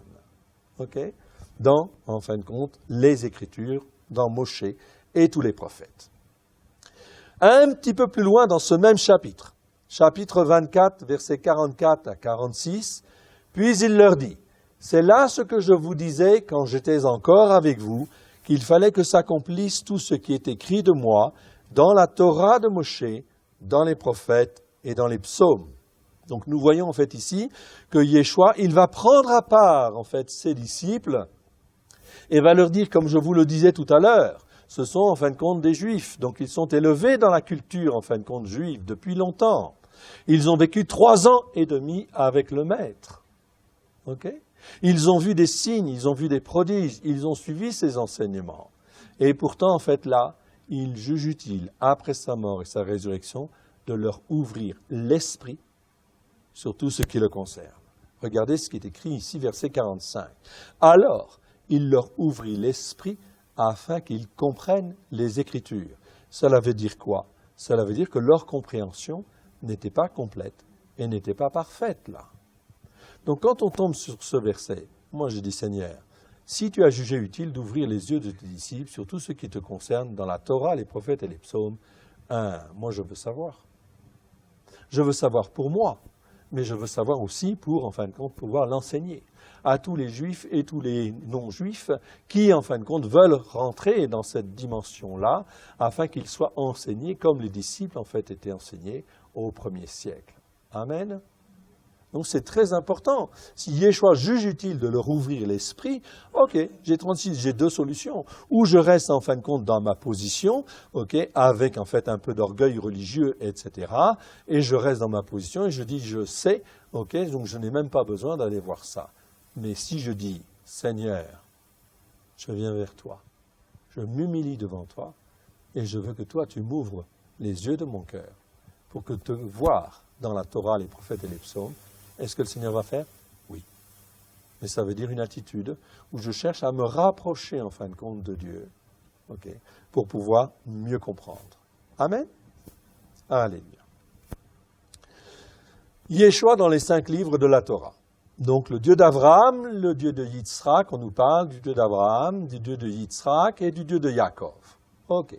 Quand j'ai cette expression, donc ici, les 5 livres de la Torah, en fin de compte, c'est d'abord les 5 premiers livres. Donc c'est Genèse, Exode, Lévitique, Nombre et Deutéronome. Ce sont les 5 livres qui constituent en fin de compte le cœur même des Écritures. Quand on dit en fait la Torah, par extension, en fait, certains versets nous parlent en fin de compte aussi en fait de tout ce qui est en fait la suite. Pourquoi? Parce que la Torah, c'est les 5 premiers livres, mais les rois, ils ont vécu d'après la Torah. Et les prophètes, qu'est-ce qu'ils font? Eh bien, ils ramènent en fait le peuple et en fait le roi, ok, à la Torah. Ok? Tout tourne en fait autour de la Torah. Les psaumes, eh bien les psaumes ramènent en fin de compte à la Torah, toujours. Et qu'est-ce que fait Yeshua dans la Brit Hadasha? Il fait en fait la même chose, comme le verset que je vous ai cité tout à l'heure, chapitre 5, verset 17, « Je ne suis pas venu pour abolir la Torah et les prophètes, mais je suis venu pour l'accomplir. » Pour l'accomplir dans chacun de nos cœurs, chacune de nos vies, afin que son nom soit glorifié, soit inscrit dans nos têtes, dans nos cœurs et dans nos vies. Amen. Au travers de sa parole. Ça, c'est la volonté de Dieu. La Brit Hadasha, l'alliance renouvelée, ce n'est pas autre chose qu'au travers de Christ, d'écrire la parole de Dieu dans nos cœurs et dans nos vies. Si on a un doute là-dessus, je renvoie à Jérémie chapitre 31, ok? Versets 31 à 33. Quelle était la volonté de Dieu en voulant faire la Brit Hadasha, l'alliance nouvelle? Eh bien, c'est écrit en fait ici, de manière très claire. « Voici les jours viennent, dit l'Éternel. » Jérémie chapitre 31, versets 31 à 33, je lis. « Voici, les jours viennent, dit l'Éternel, où je ferai avec la maison d'Israël et la maison de Juda une alliance nouvelle, Brit Hadasha, vous pouvez vérifier en hébreu. Verset 32, « Non comme l'alliance que je traitais avec leur père, le jour où je les ai saisis par la main pour les faire sortir du pays d'Égypte. Alliance qu'ils ont violée, quoique je sois leur maître, dit l'Éternel. » Verset 33, écoutez bien. « Voici l'alliance que je ferai avec la maison d'Israël. Après ces jours-là, dit l'Éternel, je mettrai ma Torah. » Vous pouvez vérifier, c'est bien le mot Torah ici en hébreu. « Je mettrai ma Torah au-dedans d'eux. Je l'écrirai dans leur cœur, et je serai leur Dieu, et ils seront mon peuple. » Ce n'est même pas écrit « je serai leur Dieu », mais en hébreu c'est écrit « je serai Elohim pour eux ». C'est-à-dire Elohim, le Dieu qui a créé le ciel et la terre, et le Dieu de la justice. Amen. Donc c'est très important. Je l'écrirai au-dedans d'eux, je mettrai ma Torah au-dedans d'eux, je l'écrirai dans leur cœur. Donc lorsque Christ en fait vient et a tout accompli, c'est pour que justement cette alliance puisse pleinement s'accomplir dans nos cœurs et dans nos vies, et que Dieu, par la puissance de son Saint-Esprit, si je veux ouvrir les portes de mon cœur, je peux dire, Seigneur, je veux que ta parole s'accomplisse pleinement dans mon cœur et dans ma vie. Et je veux que toi, par la puissance de ton Saint-Esprit, au travers de Christ, avec grâce et vérité, tu écrives ta Torah dans mon cœur, comme toi tu le veux, pleine de grâce et de vérité. Donc on voit bien ici un accomplissement qui se fait au travers de Christ, qui est déjà en fait accompli il y a 2000 ans. C'est-à-dire que depuis 2000 ans, au jour d'aujourd'hui, cela fait 2000 ans que c'est le temps des nations. Cela veut dire que ça fait 2000 ans que le flambeau a été donné aux nations. Les Juifs avant n'ont pas accompli pleinement ce que Dieu voulait, on est bien d'accord. Nous avons fait des erreurs et nous n'avons pas accompli le plan de Dieu. C'est un échec pour nous. Ok ? Dans sa bonté, Dieu ne nous a pas totalement éliminé, il y a des restes d'Israël, ok, et en fin de compte, au travers des générations, Dieu rappelle en fin de compte aussi son peuple, des descendants de son peuple, afin qu'ils puissent en fin de compte ici être regreffés sur les racines hébraïques de la foi, et de même en fin de compte aussi, maintenant, cela fait 2000 ans que le flambeau a été donné aux nations, et que le temps des nations est en train de se terminer. Ok, comme je vous l'ai expliqué hier soir. Donc ici, en fin de compte, on s'aperçoit que l'enseignement n'a pas forcément été tout à fait comme il fallait. Ok ? Donc à nous de nous poser les questions, bien évidemment. Donc ici, Yeshua, dans les 5 livres, donc quand on parle de la Torah, c'est les 5 premiers livres, et je vais dire d'une manière très claire, c'est le cœur même des Écritures. Donc les prophètes et les psaumes nous rappellent en fait à la Torah. Dans certains versets, on dit la Torah, ça englobe en fin de compte tout ce qu'on appelle l'Ancien Testament, en réalité. Et par extension, enfin, comme Christ, il est venu non pas pour abolir, mais pour accomplir, on peut dire que la Torah, en fait, accomplit, ça commence en fait à Genèse chapitre 1, verset 1, et ça se termine à l'Apocalypse chapitre 22, verset 21. Amen. C'est l'Écriture, c'est les Écritures. Amen. Les appellations Ancien Testament, Nouveau Testament n'existaient pas au temps de Yeshua. Ça apparaît 4 siècles plus tard. Ok. Je continue. Donc ici, nous avons le cœur même des Écritures au travers de ces 5 livres. C'est les 5 livres qui ont été donnés en fait à Moshe sur le mont Sinaï, non pas seulement aux Juifs seulement, mais à toutes les nations du monde entier, afin qu'elles puissent être au bénéfice de la grâce, bien sûr, qui doit s'exprimer par la foi, pour toute personne qui croit. Le Dieu d'Abraham, le Dieu de Yitzhak et le Dieu de Jacob, c'est là en fait le fondement même de la foi, ici, des Écritures. Et quand on dit le Dieu d'Abraham, le Dieu de Yitzhak et le Dieu de Jacob, ça veut dire quoi en réalité? Quand je comprends que Dieu est le Dieu d'Abraham et le Dieu d'Yitzhak et le Dieu de Jacob, j'étudie la foi de ces croyants-là, je m'aperçois que quoi? Ça doit aboutir à une conclusion en fait très claire. J'ai affaire en fait à qui? Au Dieu de la vie, au Dieu de la résurrection. Quand je parle en fin de compte ici du Dieu d'Abraham, du Dieu d'Israël, du Dieu de Jacob, je parle du Dieu de la vie ou du Dieu de la résurrection. C'est bien ce que Yeshua souligne dans les évangiles. Si vous comprenez cette dimension, vous comprenez que vous avez affaire au Dieu de la vie, au Dieu de la résurrection. Yeshua dans le livre de la Genèse. Donc Genèse, c'est Bereshit en hébreu. Il était là dès le départ. Qui ça? La parole. Yeshua, en réalité. Puisqu'on a vu qu'il était la parole. Bereshit, chapitre 1, verset 1. Au commencement, Dieu créa les cieux et la terre. Donc ici, je m'aperçois en fait en hébreu que j'ai le mot Elohim en fait ici, Elohim qui est un pluriel, et en fait ici bara qui est en fait au singulier, c'est un singulier. Donc j'ai un sujet pluriel qui est sujet en fait d'un verbe au singulier. Le verbe bara dans Genèse chapitre 1 verset 1, traduit par créa, est un singulier, oui bien sûr. Elohim est en réalité composé de 3 êtres spirituels. Excusez-moi, j'ai fait une faute. Grave, mais c'est pas grave, c'est moins grave que le reste. Elohim est en réalité composé de 3 êtres spirituels qui sont en fait qui? Dieu, Dieu le Père, la parole de Dieu et l'Esprit de Dieu. Cette notion-là, c'est pas Constantin qui l'a mis en place. Au contraire, il l'a déformé. Je vous montrerai où. Mais cette conception, en fin de compte, ici, de Dieu, la parole de Dieu et l'Esprit de Dieu, est une conception hébraïque qui existe depuis le commencement. Tous les hommes de Dieu, Abraham, Yitzhak, Jacob, Moshe, David, les prophètes, tout cela, croient en Dieu, la parole de Dieu et l'Esprit de Dieu.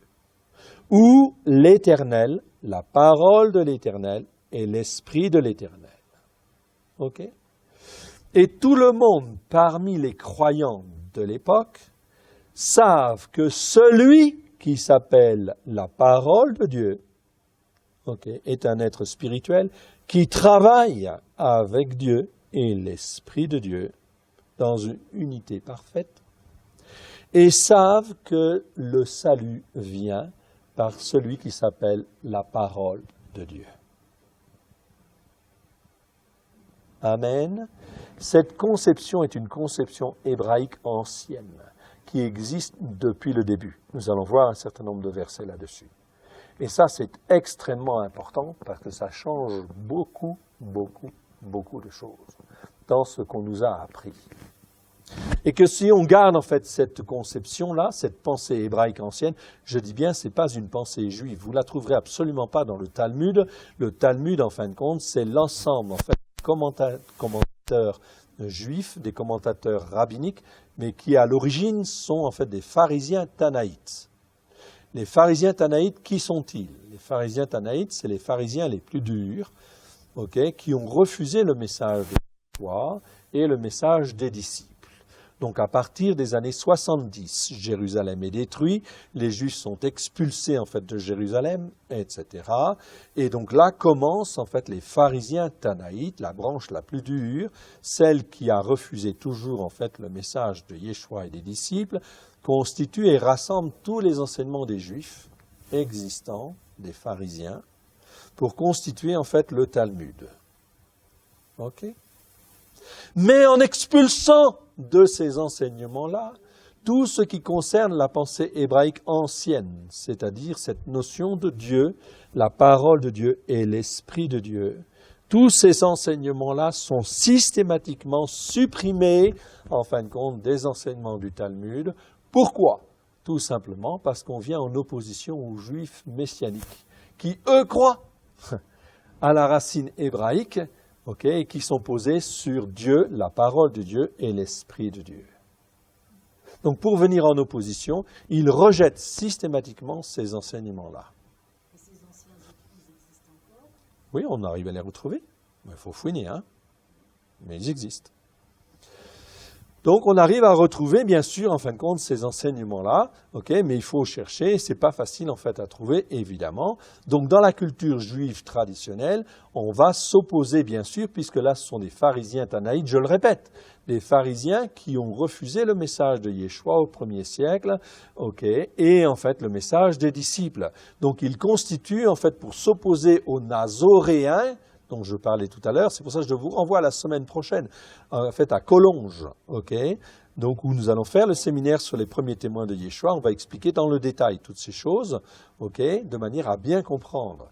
Mais on a bien en fait une volonté ici, chez les pharisiens tanaïtes, qui vont devenir ensuite les rabbins, ils vont s'appeler rabbins en fait ensuite, c'est pour ça que les rabbins aujourd'hui se disent, nous sommes héritiers des pharisiens, et des pharisiens tanaïtes. Je connaissais le rabbin de Nantes, très bien, c'était un ami, on parlait en fait ensemble, il m'acceptait en tant que juif messianique et nous avons beaucoup discuté en fait là-dessus. Et quand il me dit en fin de compte, voilà, nous sommes descendants en fin de compte des rabbins, des pharisiens, etc., dans ma tête je me disais, mais est-ce qu'il sait en fin de compte ce que Yeshua en fait a dit des pharisiens, etc. Et il avait déjà lu les évangiles quand même. Mais il s'intéressait, donc il était content quelque part d'avoir en fait je pense, un juif messianique qui lui parlait de Yeshua dans, en fin de compte, la Torah, les prophètes et les psaumes. Donc je me suis effectivement en fait fait plaisir aussi quelque part à partager en fait avec lui, et il acceptait en fait aussi ce que le Seigneur m'avait révélé. Je sais que c'est dans un coin de sa tête, et pour moi un jour, quand le temps de Dieu sera là, il va devenir en fait messianique aussi. Gloire à Dieu. Amen. Donc, il ne faut jamais forcer les choses, etc.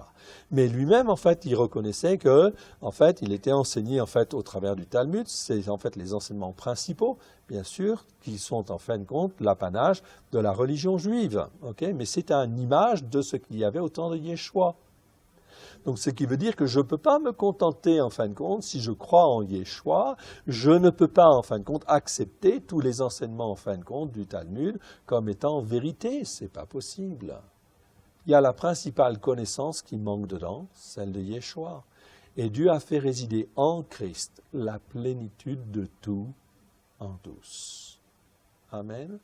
Donc, il faut faire attention à cela. Dans le Talmud, il y a aussi des choses très intéressantes, oui, bien sûr, mais il faut apprendre à trier et il faut sélectionner à la lumière de Yeshua et à la lumière du Saint-Esprit ce qui peut être bon et ce que je peux retenir. Mais n'allez pas trop là-dedans, sinon vous risquez en fin de compte d'être séduit par toute une connaissance qui est riche, très riche. Et vous pouvez passer votre vie à être enseigné là-dedans, mais vous n'avez pas la principale connaissance, qui est la connaissance de qui? De Christ. Donc attention, faut être prudent. Je n'ai pas dit qu'il ne fallait pas y aller non plus. Ne me faites pas dire ce que je n'ai pas dit.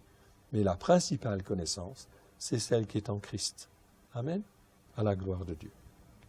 OK? Et c'est pas facile de trier dans tout ça. On est bien d'accord, en fait. On est bien d'accord. OK? Donc, il faut faire attention. Donc ici, cette notion en fait des trois êtres spirituels, elle existait depuis le début. Dieu le Père, la parole de Dieu et l'Esprit de Dieu, ou encore l'Éternel, la parole de l'Éternel. On va trouver des versets comme cela. Okay. Donc l'Éternel, la parole de l'Éternel et l'Esprit de l'Éternel. Ok, très bien. Cette conception en fait des trois êtres en un, je préfère ne pas dire personne, parce que la Bible n'utilise pas le mot personne. Okay. On ne trouvera pas le mot, c'est des mots en fait latins, c'est des mots grecs. C'est pour ça que le concept en fait de Constantin, qui dit en fait c'est trois personnes en un. Okay. Mais il utilise des mots grecs et puis des mots latins. Mais c'est des mots qui n'existent pas en fait en hébreu. Donc en hébreu, on ne va pas dire trois personnes. Okay. Parce que c'est trois personnes, c'est pas trois personnes physiques, mais c'est trois êtres spirituels. Oui, pardon? Oui, c'est une déviance. Ça correspond, ça entraîne en fin de compte à une conception totalement différente parce que le concept trinitaire de Constantin, il va dire en fin de compte, ils sont de la même substance.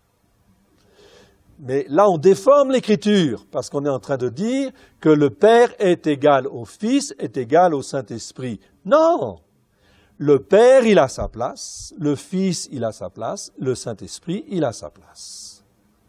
D'accord? Ce sont des êtres différents. Okay? Mais ils sont un, ils sont dans l'unité parfaite. C'est une conception hébraïque, d'accord? Donc c'est une conception qu'on a du mal à traduire dans les langues occidentales, en grec, en latin et autres, on est bien d'accord, mais ce n'est pas une raison et ça ne justifie pas d'entraîner les gens dans l'erreur. Ça, certainement pas. Donc là, on parle bien dans la pensée hébraïque d'êtres spirituels, on peut dire ça, okay, qui sont dans l'unité, qui sont un. Est-ce que je peux dire que le Père, le Fils et le Saint-Esprit ne sont pas un? Non, ils sont un. Ils sont différents, mais ils sont un. Mais ils ne sont pas de même nature, tous les trois. Ils sont de même nature spirituelle, on est d'accord, mais ils ne sont pas de même nature, même caractère, même chose, même être. Non, le Père, c'est le Père. Le Père, c'est toujours celui qui est à la tête de toute chose, qui gouverne, qui fait les circonstances, etc. Yeshua, en fin de compte, il est avec lui et il ne fait rien que le Père, en fait, ne lui montre. Amen. Mais il est aussi Dieu, puisque certains versets disent bien, en fin de compte, ok, ton Dieu t'a oint, ô Dieu, ton Dieu t'a oint. Là, j'ai les deux. Ô Dieu, c'est Yeshua, ton Dieu, le Père, t'a oint. D'accord? Psaume 45. Donc, il faut faire attention. On est dans la pensée hébraïque ici. Donc, il ne faut pas que je ramène ces choses-là dans une pensée gréco-romaine où, en fait, on est très cartésien et puis on a du mal, en fait, à comprendre et à associer, en fait, les uns et les autres. Non, on est dans la pensée hébraïque ici. Donc, je comprends, en fait, ici, cette conception, en fin de compte, des trois. Je peux dire, en fait, ici, mais les trois ne sont pas égaux. C'est-à-dire, le Père, le Fils n'est pas égal au Père. Il est égal en sens qu'il est l'image parfaite. On est bien d'accord. Mais Yeshua ne prendra jamais la place de Dieu le Père. Jamais. D'accord? Donc c'est très important de bien comprendre ces dimensions spirituelles ici, qui sont des dimensions spirituelles fondamentales. Cette conception des trois en un est en fait une conception hébraïque que l'on retrouve dans la Torah, oui, que l'on trouve dans les prophètes et que l'on trouve en fait dans les psaumes. Voilà pourquoi, si en fait on est bien informé de ces conceptions-là, eh bien c'est impossible de se laisser entraîner, en fin de compte. Si les gens avaient gardé en fait les racines hébraïques de la foi, jamais les évêques au temps de Constantin n'auraient en fin de compte avalisé le concept de la Trinité tel qu'il a été en fait développé dans le monde chrétien, parce que c'est là, il y a une déviance. Ok. Cette conception se retrouve aussi dans les écrits très anciens de certains commentateurs juifs, non totalement rabbiniques, oui bien sûr. Okay, donc on va les retrouver là-dedans. Okay, donc c'est pas facile à retrouver, mais on les retrouve. Ok. Par contre, depuis la période de la mise en place du Talmud, que je vous disais tout à l'heure au 1er siècle, Okay, donc la constitution du Talmud a duré plusieurs siècles, mais ça a commencé en fait au 1er siècle, après la destruction du temple en 70. Entre 70 et 100, c'est là qu'a commencé en fait que les pharisiens tanaïtes ont commencé à rassembler tous les enseignements en fin de compte des juifs traditionnels, les pharisiens, pour venir en opposition aux nazoréens. Pourquoi? Parce que les nazoréens, c'était les croyants de l'époque, ceux qui appartenaient à Christ. On appelait ça des nazoréens. Okay, non pas des chrétiens. Le mot terme chrétien apparaît à la fin du siècle. Je vous renvoie à la semaine prochaine. Je vous dirai ça plus en détail. Okay, donc on appelait ça des nazoréens, c'est-à-dire des consacrés consacrants. Et ces consacrés consacrants, ils avaient bien compris en fait les racines hébraïques de la foi, okay, pour la majorité d'entre eux. Mais ici, dans le Talmud, en fait, les pharisiens tanaïtes, qui voient la destruction du temple, qu'est-ce qu'ils vont dire? Ils vont accuser, en fait, les nazoréens, d'avoir amené des doctrines et que c'est à cause de ces doctrines que le temple, il a été détruit. Donc, il y a un fossé qui se crée entre les nazoréens et les juifs traditionnels. J'y reviendrai la semaine prochaine. Par contre, depuis la période de la mise en place du Talmud au 1er siècle, tous les pharisiens tanaïtes, c'est la branche la plus dure des pharisiens, devenus rabbins par la suite, se sont efforcés d'occulter cette conception très embarrassante à cause, en fait, des juifs messianiques. Vous comprenez pourquoi. Mais elle est très embarrassante aussi dans la tradition juive, à tel point que Maïmonide, en fait, ici, donc un juif traditionnel, et Rashi aussi, ça lui a posé, en fait, des problèmes, ce sont d'excellents commentateurs, en fait, juifs, on est bien d'accord là-dessus, et ce que le Seigneur, en fin de compte, a fait au travers d'eux, il leur a donné beaucoup de choses très, très intéressantes. Je vous rappelle que Maïmonide, en fait, est un juif traditionnel, mais il était médecin, Dieu l'inspire en fait aussi beaucoup sur tout un certain nombre de choses, à tel point qu'aujourd'hui, dans les facultés de médecine, on enseigne encore des choses qui, en fait, ont été trouvées par Maïmonide. Et comment, en fait, a-t-il eu ces révélations-là? Parce que le Saint-Esprit lui a montré tout un certain nombre de choses pour aider les Juifs, mais aider l'humanité, bien sûr. Dieu est toujours là, souverain, pour faire le bien, même vis-à-vis de ceux qui ne le connaissent pas, comme il conviendrait. Dieu est bon, oui, bien sûr. Donc il va se servir de Maïmonide pour, en fait, tout un certain nombre de choses, bien sûr, et en fait aussi faire le tri, en fait, aussi, dans tous les enseignements, en fait, juifs traditionnels, parce qu'il y a, en fait, une cacophonie là-dedans. Même chose avec Rashi. Rashi est un excellent commentateur juif. Vous avez, en fait, des commentaires, en fait, ici, ici, sur, en fait, Rashi. Donc il a commenté la Torah, il a commenté tous les livres. Donc là, c'est les commentaires de Rashi. Donc c'est intéressant. C'est très intéressant parce que lui croyait en fait au Dieu d'amour et en fin de compte, il disait en fait à ses disciples, si vous écoutez et mettez en pratique la Torah, cela doit aboutir à une seule chose, à l'amour.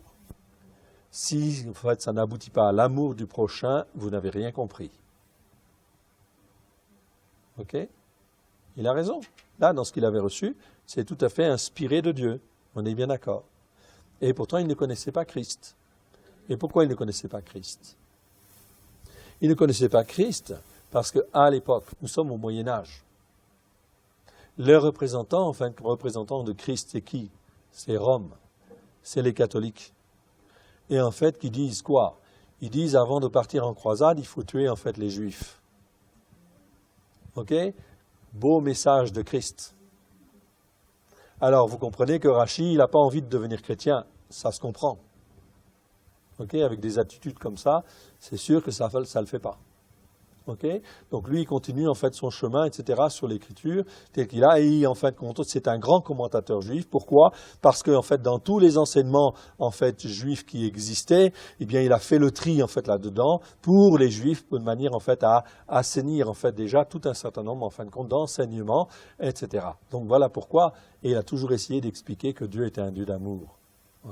Donc ces commentaires sont des commentaires intéressants.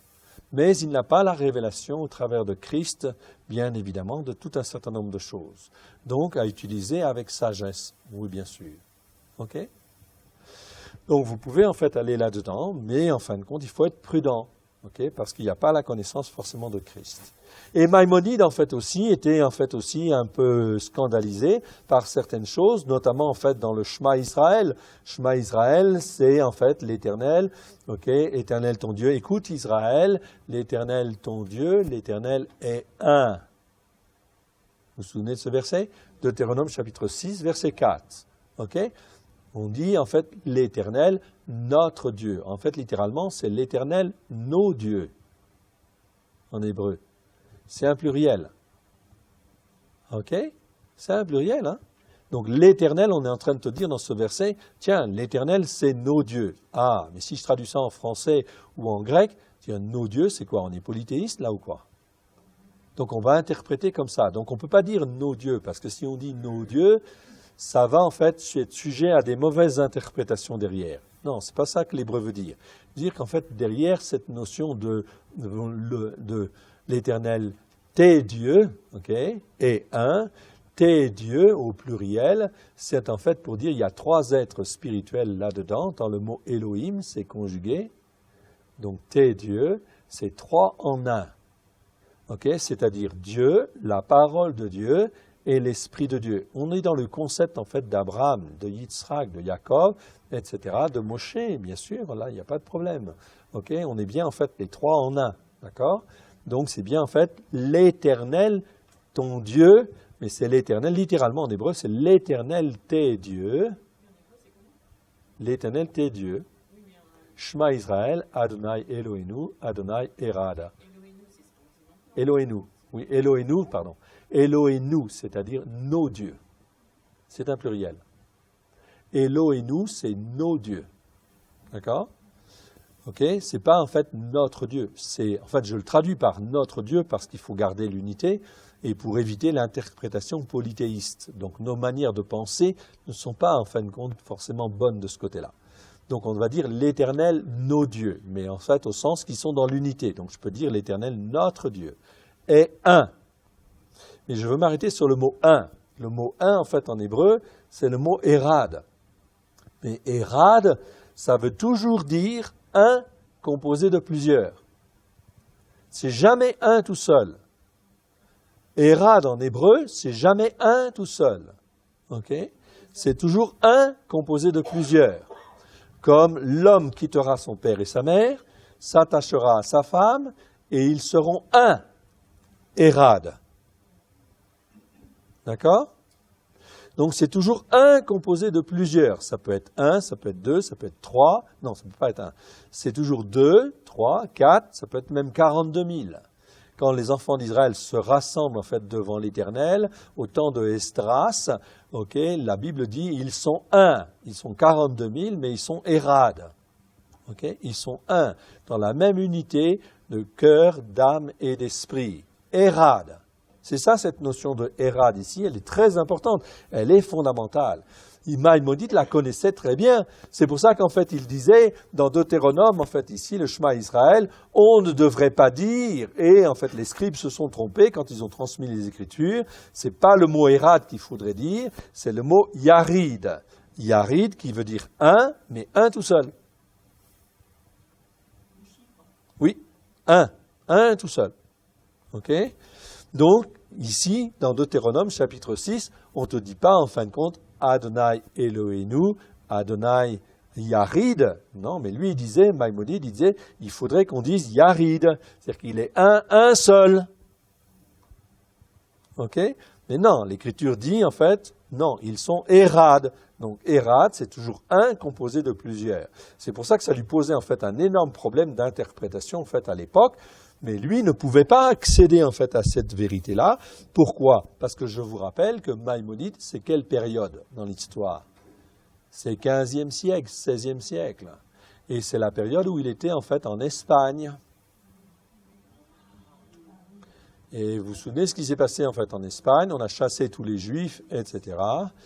Et ils avaient intérêt à partir. Et en fait l'Espagne était qui? Était un des représentants catholique de Rome. Donc c'était en fait ici quelque part une persécution énorme. Donc la conception en fait de Christ, etc., est-ce qu'elle était bien perçue ou mal perçue? Mais elle était perçue dans la haine.